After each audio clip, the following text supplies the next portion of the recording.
بسم الله والصلاة والسلام على رسول الله. أخواتي الحبيبات، السلام عليكم ورحمة الله تعالى وبركاته.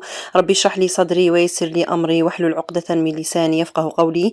اليوم في وصفة من وصفات لمسات أم ياسين قدم لكم بسس أو الفطيرة. إن شاء الله تنال إعجابكم. وصفة جد رائعة مع سر الطراوة تاعها. إن شاء الله تتابعوا معايا الفيديو وتستفادوا بإذن الله. هذه الوصفة إن شاء الله تكون معتمدة، يشبه كثيرا البساس المقلي. إن شاء الله نبدأ في الوصفة ونتابع مع بعض طريقة التحضير ومع كيفية الطياب تاعها. هنا عندنا 3 كيلات تاع سميد متوسط، من الأحسن يكون متوسط. إذا كان عندك خشين نتاع المقروط تقدري ديري 2 كيلات مع كيلان تاع سميد ناعم. عندنا ملعقة تاع ملح مع ملعقة تاع خميرة فورية، عفوا خميرة الحلوى. نخلطوا هكذا النواشف مع بعض. وعندنا هنايا نصف كيلة نتاع مارغرين او زبده او سمن. ذوبيها، ما تكونش لازم سخونه هكذا باش حبيبات تاع السميد تاعك ما طيبش، وتكمليها بالزيت كيما راكي تشوفي. هكذا نهبطوا كامل كميه الليدام. نحاولوا نبسوا السميد مع الليدام جيدا باش تغلف كامل الحبيبات تاع السميد تاعنا.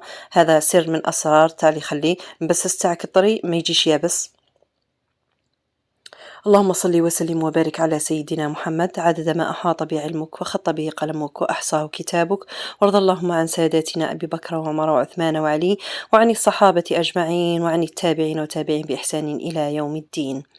هكذا حوالي 5 دقائق وأنا نبسس فيها. هنايا قلت لكم السر تاع الوسم هو علبة الياغورت الطبيعي أو الزبادي. ديري علبة الياغورت وتكملي الكمية نفس الكيلة اللي كيلنا بها الليدام والسميد، نكيلو بها السوائل. هكذا تكملي بها الوسم، ديري ملعقة نتاع عسل هكذا باش يجيك حميمر ويجيك روعة اللون نتاعو.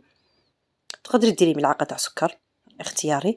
هكذا نبداو نضيفو في السوائل تاعنا وما نعجنوش، فقط نخلطو باصابع اليد بهذا الشكل كيما نخلطو المقروط هكذا باش ما يديرناش هذوك الخيوط تاع الجلوتين، ومن بعد يجي المبسس تاعك ما يجيش يتفرتت، يجيك شغل الاستيكي. وحنا نحوسو على القوام نتاع المبسس اللي يجي يذوب. هكذا انا درت الكميه الاولى، نغطيه بصاشي ونخليه حوالي 5 دقائق أو أقل، ونزيد نرجع ليه نلقاه تشرب كامل كمية السوائل. في هذه المرحلة نحاول نضيف الكمية الأخرى. أنا ديت ليه كيلة كاملة كما راكم تشوفوا. أنا لقيته تشرب لي ذاك السوائل، ضفت كامل هذيك الكمية بهذا الشكل. نحاول ندخلوا هذاك كمية السوائل بهذا الشكل فقط دون عجن. دائما نركز لكم نقول لكم دون عجن هكذا باش تجينا المبسس تاعنا ولا الفطيرة تجي القوام نتاعها يتفتت. اللهم إنا نستودعك فلسطين وأهلها، أمنها وأمانها، أرضها وسماءها، يا ربي سدد خطاهم وثبت أقدامهم. اللهم زلزل الأرض من تحت أقدام اليهود. هكذا نحكم أنا كمية تعجين.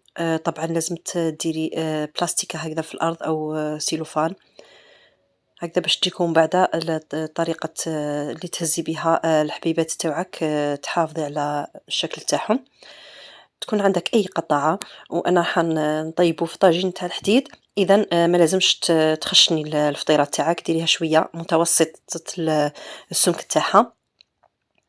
هكذا نقطعوه بالقطعة أو أي قطعة تحبيها، ولا تحبي بالموس فقط على شكل مربعات أو مثلثات أو مقروطات كما تحبي. وهذا الشكل اللي تفيني به من الأحسن هكذا، أو تستعمل اليد تاعك، ولكن هذه الطريقة أحسن. حتخلي لك الحبيبة تاعك على نفس الحبة وكامل مفينيين منهم، ما تخليكش فيها هذوك الجوانب الحادة. من بعد راح كي تكوني طيبي هذوك الجوانب الحادين يتوسعوا لك في الطاجين ويتحرقوا. من الأحسن هكذا تفينيهم مليح. نزيد نكمل كمية ثانية أنا، يعني قطعت الكمية ما شاء الله. تبسطيها فقط باليد ومن بعد تفينيها بالحليوة كيما هكذا باش ما يقعدوش لي طرس تاع اليد. نحاولوا نقطعوا كامل بهذا الشكل. والطاجين تاعي في هذه الأثناء أنا راني درته يسخن، تسخنيه مليح ومن بعد ديريه لنار متوسطة هكذا باش يطيبوا لك مليح، ما يتحرقوش ويقعدوا من الداخل ماشي طايبين.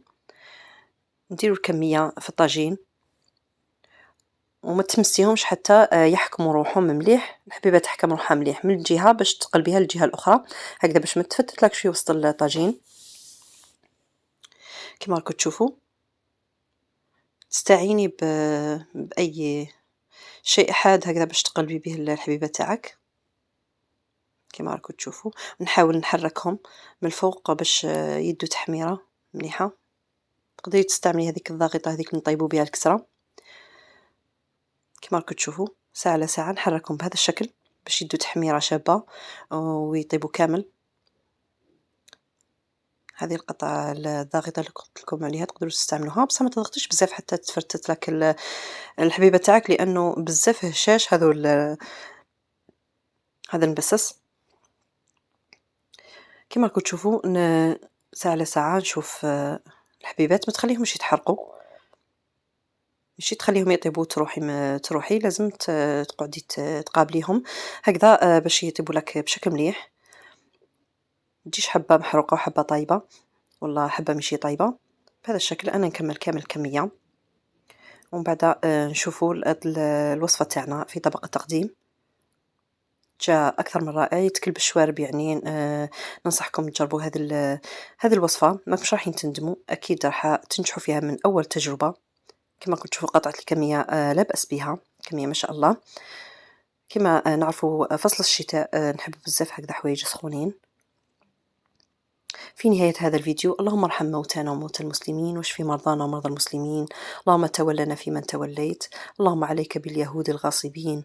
اللهم يا رب العالمين زلزل الأرض من تحت أقدامهم. اللهم كن مع الفلسطينيين ولا تكن عليهم يا ربي. قلوبنا معهم. لا تنسوا إخواننا بصالح دعائكم. والله هم تعجز الكلمات عن التعبير. ليس لنا إلا الدعاء. يا كاشف الهم والغم يا رب العالمين اكشف عليهم همك، اكشف عليهم هذا الهم يا رب العالمين. اللهم الفرج القريب، اللهم النصر والتمكين يا رب العالمين. قتلانا في الجنة وقتلاهم في النار، لا حول ولا قوة إلا بالله، وحسبنا الله ونعم الوكيل، حسبنا الله ونعم الوكيل، حسبنا الله ونعم الوكيل. سبحانك اللهم وبحمدك أشهد أن لا إله إلا أنت أستغفرك وأتوب إليك. سبحان ربك رب العزة عما يصفون وسلام على المرسلين وآخر دعوانا أن الحمد لله رب العالمين. في أمان الله وحفظه والسلام عليكم ورحمة الله تعالى وبركاته. كما قلت لكم لا تنسوا إخواننا بصالح دعائكم.